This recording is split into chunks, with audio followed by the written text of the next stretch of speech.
चलिए अब स्टार्ट करते हैं next topic which is cerebral malaria. Cerebral malaria जो है ये पीडियाट्रिक पॉपुलेशन में one of the most severe और लाइफ थ्रेटनिंग कॉम्प्लिकेशन होती है प्लाज्मोडियम फैल्सीपैरम की। ठीक है, और ये इंडेमिक एरियाज जैसे सब सहारन वगैरह पे यहाँ पे यंग बच्चों में कॉमन है। एक्चुअली इसका केस उन्होंने प्रेजेंट किया है कि देखिए एक 5 साल का बच्चा है, हाई ग्रेड फीवर के साथ प्रेजेंट कर रहा है 3 दिन से, और टॉनिक क्लोनिक सीजर्स भी हो रहे हैं 1 दिन से। फीवर और टॉनिक क्लोनिक सीजर। बच्चा जो एग्जामिनेशन पे पेल भी है, कोमाटोज है, माइल्ड जॉन्डस है उसको, लिवर भी देखें उसका 2 centimetre below the right coastal margin palpable है, स्प्लीन भी 3 centimetre below the left coastal margin palpable है, तो यानी हेपेटोस्प्लिनोमेगैली।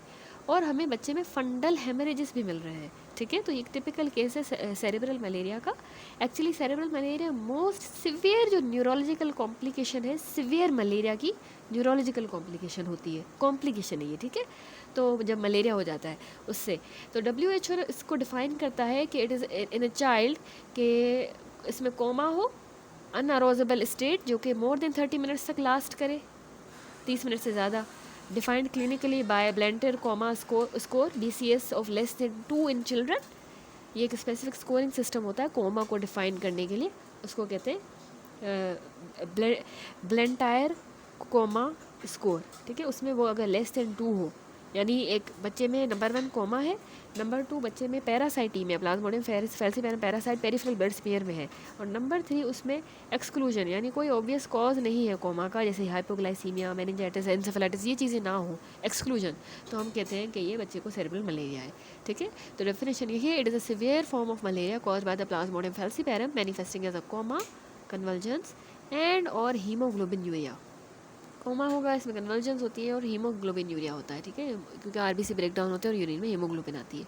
इसकी इटियोलॉजी है कि ये प्लाज्मोडियम फैल्सीपैरम से ट्रांसमिट होता है from the bytes of previously infected female Anopheles mosquito.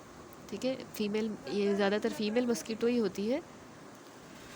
तो इसमें जो है एक्चुअली फ़ीमेल एनोफिलिस मस्कीटो ही होती है, वो खुद इन्फेक्टेड होती है, जब वो ह्यूमन को बाइट करेगी तो वो ये प्लाज्मोडियम फैल्सीपैरम उस ह्यूमन में ट्रांसमिट कर देती है। ठीक है, अब इसकी एपिडेमियोलॉजी, ये इन्फेक्शन ना सिवियर है यंग बच्चों में, क्योंकि नंबर ऑफ पैरासाइट्स बच्चों में और एडल्ट में सेम ही है, लेकिन बच्चों में ना प्रोपोर्शनेटली स्मॉलर साइज़ है, बच्चों की बॉडी स्मॉल है, साइज स्मॉल, इसीलिए सिवियर बच्चों में होता है। तो A and B blood groups वाले जो लोग होते हैं वो ज़्यादा प्रोटेक्टिव हैं बनस्बत O ब्लड ग्रुप के। हीमोग्लोबिन E और हीमोग्लोबिन C भी इसमें प्रोटेक्टिव होती हैं जिनकी ये हीमोग्लोबिन है। Foetal haemoglobin, sickle cell trait और G6PD की डेफिशिएंसी में लेस टेंडेंसी होती है प्लाज्मोडियम फैल्सीपैरम इन्फेक्शन का, तो ये भी प्रोटेक्टेड होते हैं। ठीक है, सिकल सेल वाले पेशेंट, क्योंकि इनके RBC जल्दी टूट जाते हैं तो उसका लाइफ साइकिल कंप्लीट नहीं हो पाता उस मस्कीटो का। ठीक है, RBC टूट जाते हैं इन डिजीज़ में। अब पैथोफिजियोलॉजी इसकी यूँ होती है कि पहले होता है यूँ है कि Plasmodium falciparum red blood sales के अंदर एंटर करता है। इन्फेक्शंस में हम पूरा डिस्कस कर चुके हैं। ठीक है, उस चैप्टर में आप देख सकते हैं कि पहले प्लाज्मोडियम फैल्सीपैरम क्या करेगा, RBC में एंटर करेगा। 8 से 18 घंटों के बाद ये सेल्स इंक्रीजिंगली स्टिकी हो जाएंगे और फिर आपस में चिपक के endothelial lining of the blood sinuses और वेसल्स में जो है अडेयर हो जाएंगे, चिपक जाएंगे ब्लड साइनसेस और वेसल्स में। स्पेशली जब सर्कुलेशन स्लो डाउन होगी ना तो ये सेल्स उसमें चिपक जाएंगे। अब पैरासाइट्स क्या कर रहे हैं, मैच्योर हो रहे होंगे इसी इन्फेक्टेड सेल्स में, RBCs में ये पैरासाइट मैच्योर होगा, बड़ा होगा, फिर मीरोजाइट्स का रिलीज होगा। जब सर्कुलेशन स्लो डाउन होगी ना, जब release of merozoites where the circulation is slowed facilitates the invasion of nearby red blood cells, तो फिर और ज़्यादा nearby red blood cells को वो यही मीरोजॉइड्स फिर इन्वेड करेंगे। ठीक है, अब ये मीरोजॉइड्स RBC को एंटर करेंगे। प्लाज्मोडियम फैल्सीपैरम सारे एरिथ्रोसाइट्स को जो है इन्वेड करता है इर्रेस्पेक्टिव ऑफ द एज। सो जो पैरासाइटीमिया है इन अ नॉन इम्यून चाइल्ड वो बहुत ज़्यादा हैवी हो सकती है। ठीक है, बहुत ज़्यादा ब्लड में पैरासाइटीमिया हो सकती है, वो एज डिपेंडेंट नहीं है, किसी भी एज में हो सकती है। तो इसकी ये पैथोफिजियोलॉजी है। और इसके अलावा आप याद रखें कि एक बार एक जो शिजोंट होता है, एक शिजोंट जो है वो 88 से 32 मीरोजॉइड्स को यील्ड करता है, उसमें से 8 से 32 मीरोजॉइड्स निकलते हैं। The highest of all species यही प्लाज्मोडियम फैल्सीपैरम होती है। इसका इंक्यूबेशन पीरियड होता है 10 से 13 दिन तक। अच्छा, थोड़ा सा मैं समराइज़ करूँ, कोर मैकेनिज्म इस तरह है कि पहले इन्फेक्टेड RBCs क्या करते हैं कि एक्सप्रेस कर रहे होते हैं स्टिकी प्रोटीन्स जो अडेयर होते हैं inner lining of the small blood vessels के साथ हमारे ब्रेन में, सेरेब्रल सर्कुलेशन में। ठीक है, ब्रेन की जो है ब्लड वेसल्स के साथ उसकी इनर लाइनिंग पे ये स्टिकी प्रोटीन्स अडेयर हो जाते हैं इन इन्फेक्टेड RBCs के। फिर ये होता है ये एडेशंस क्लम्पिंग कराएगी, ब्लड फ्लो ब्लॉक करेगी, कंजेशन होगा, ऑक्सीजन डिलीवरी इम्पेयर हो जाएगी ब्रेन की तरफ, तो blood brain barrier break down हो जाता है, एंडोथेलियल सेल एक्टिवेट होंगे, सिस्टमिक इन्फ्लामेटरी रिस्पॉन्स होगा, और ब्लड ब्रेन बैरियर ब्रेक हुआ है तो fluid leakage, brain swelling, cerebral oedema होगा। अब इसमें कॉम्बिनेशन होता है लैक ऑफ ऑक्सीजन, ऑक्सीजन नहीं है, वास्कुलर कंजेशन हो रही है, ठीक है, एक तो ऑक्सीजन भी नहीं है, दूसरा वास्कुलर कंजेशन, स्वेलिंग, उसके नतीजे में डिफ्यूज इंसेफेलोपैथी हो जाएगी, न्यूरोलॉजिकल डिसफंक्शन और पोटेंशियली इरिवर्सिबल ब्रेन डैमेज हो सकता है। ठीक हो गया, तो ये इसकी पैथोजेनेसिस है। अब इसमें क्लिनिकल प्रेजेंटेशन पीडियाट्रिक्स में यूँ है कि बच्चे जो हैं उसमें period of non specific symptom होते हैं जो फिर आगे रैपिडली प्रोग्रेस करेंगे सीवियर न्यूरोलॉजिकल साइंस की तरफ। इसमें शुरू में नॉन स्पेसिफिक हाई फीवर है, स्पाइकिंग फीवर, सर में दर्द, मलेज, माइल्जिया, मसल एक, नोजिया, वॉमिटिंग होगा, फटीग होगी।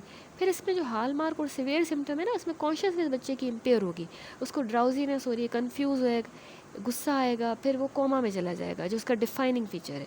सीजर्स भी होते हैं, मल्टीपल या प्रोट्रैक्टेड कन्वर्जेंस इसमें बहुत कॉमन है, 80% बच्चों में होती हैं सेरेब्रल मलेरिया में सीजर्स।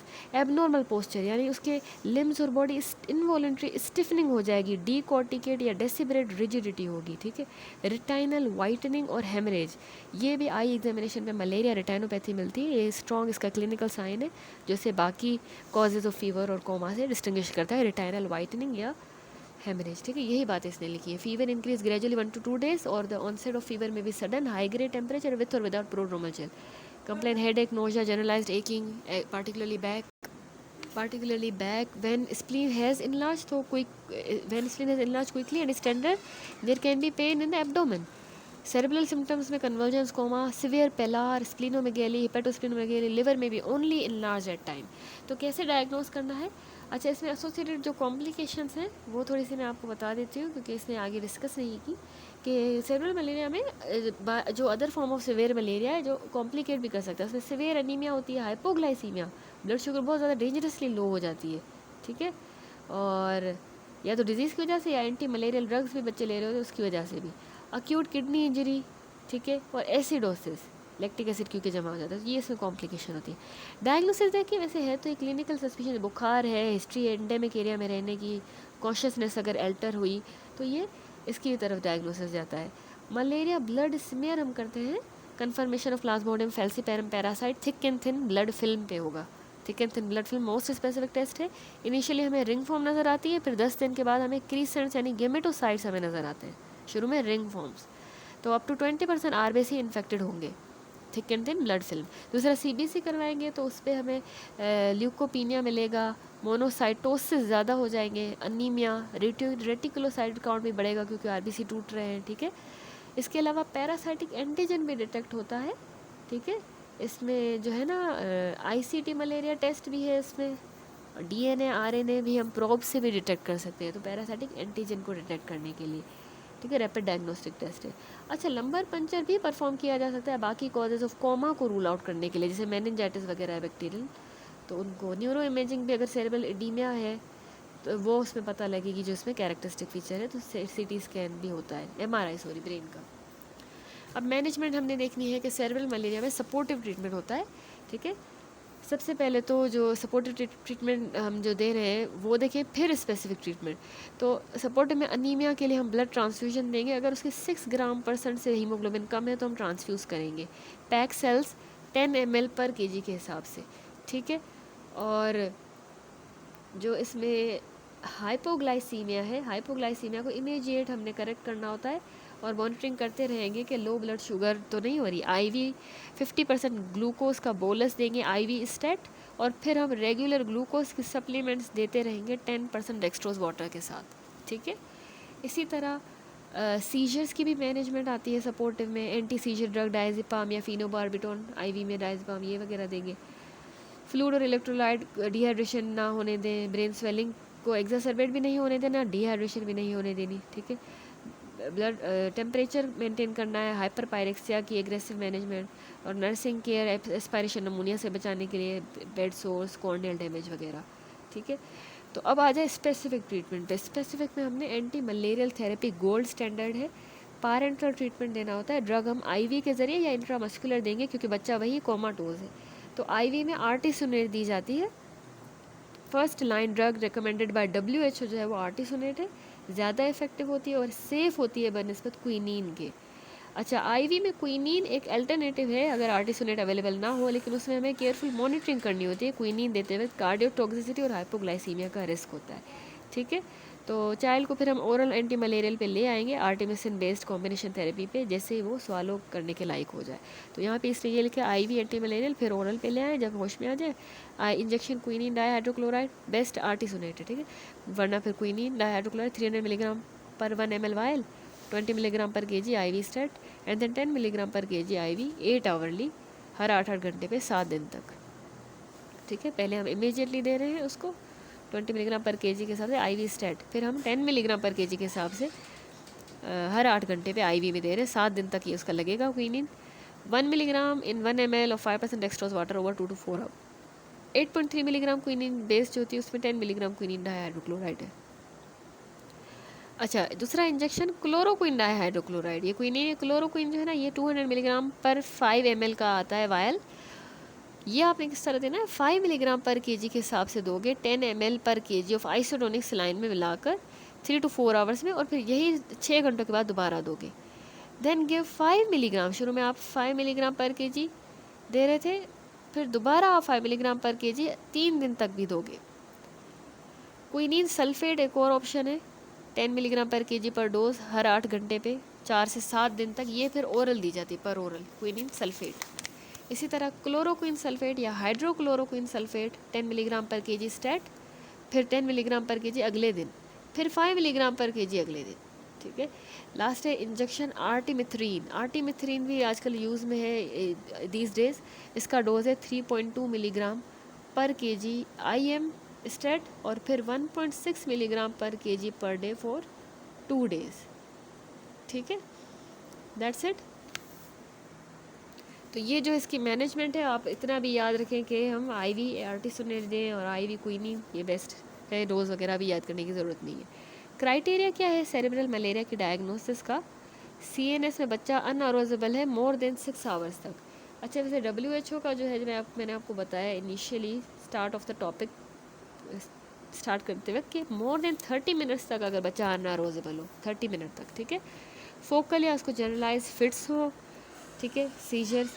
इसी तरह पोस्चर अगर उसका ओपिस्थोटोनिक है या डेसिबरेट या डीकोर्टिकेट, फिट्स पड़ने हैं, पोस्चर ऐसा है, अनऑरेजेबल है, आधे घंटे से ज़्यादा टाइम हो गया है, कॉन्जुगेट डेविएशन हो गई है आइज़ की, ठीक है, या फिर रिटाइनल हेमरेज हो रहा है उसको, ठीक है।